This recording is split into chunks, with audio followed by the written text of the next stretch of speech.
सोनाक्षी की रसोई में आज की स्पेशल गेस्ट है मौसमी चैटर्जी जी। ये जी नहीं, मौसमी आंटी। ओके आंटी मौसमी, तो आज आप क्या बनाएंगी? मैं क्यों बनाऊं?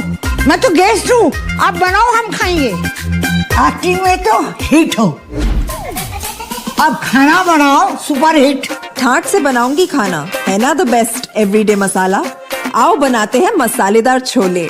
छोले हर रोज के करी में एवरीडे मसाले, शाही बिरयानी में स्वाद का जायका।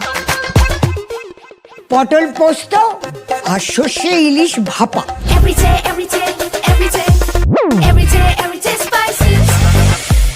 साफ मसाले, खुशबू और प्योर झाग, टेस्ट से भर दे हर जुबान पे स्वाद।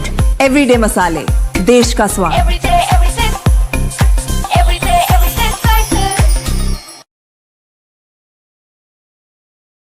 दोस्तों नमस्कार, colonel Ajay Shiv Ajay astro money guru first global astro finance digital channel से आपसे मुखातिब होता हूं।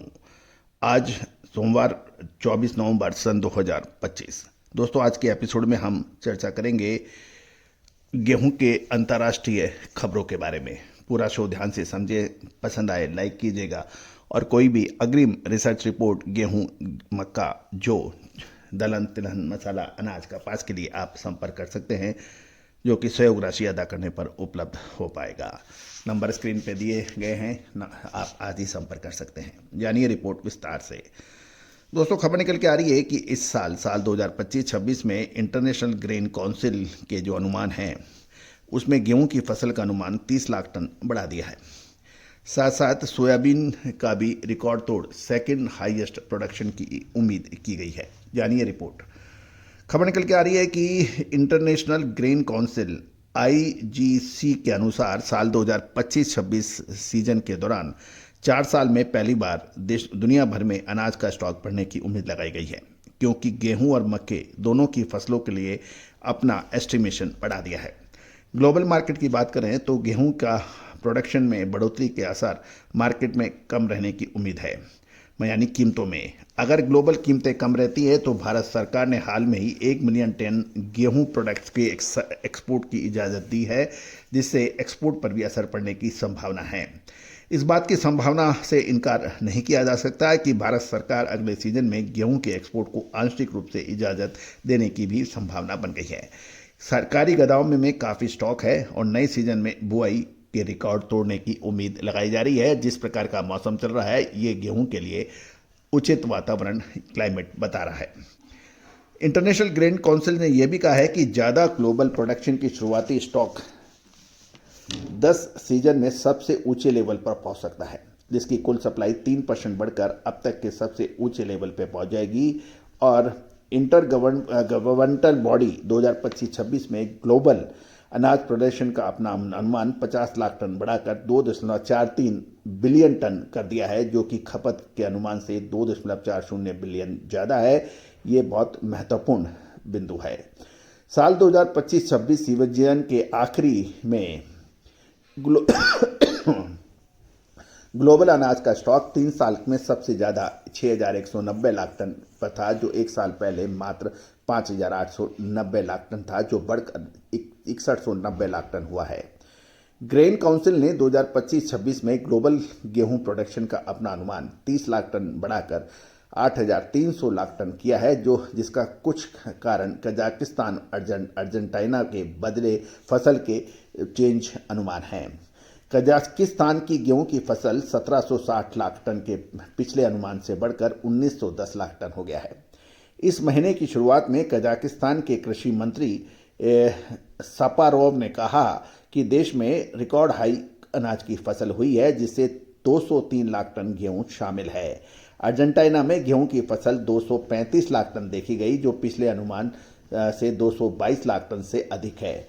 पिछले सीजन की बात करें तो ये 185 लाख टन से काफ़ी ज़्यादा है, यानी अर्जेंटीना में पिछले साल 185 लाख टन की गेहूं की फसल थी, जो इस साल 235 लाख टन होने की उम्मीद है।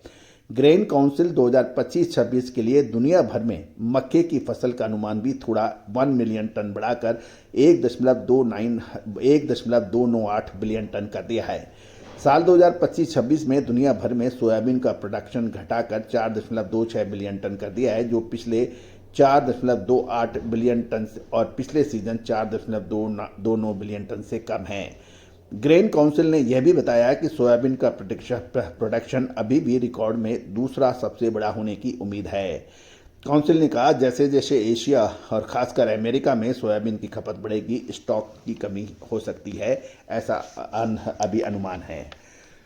दोस्तों, ग्लोबल मार्केट पे जब तक आप नज़र नहीं रखेंगे, आप डोमेस्टिक मार्केट का सही आकलन नहीं कर सकते।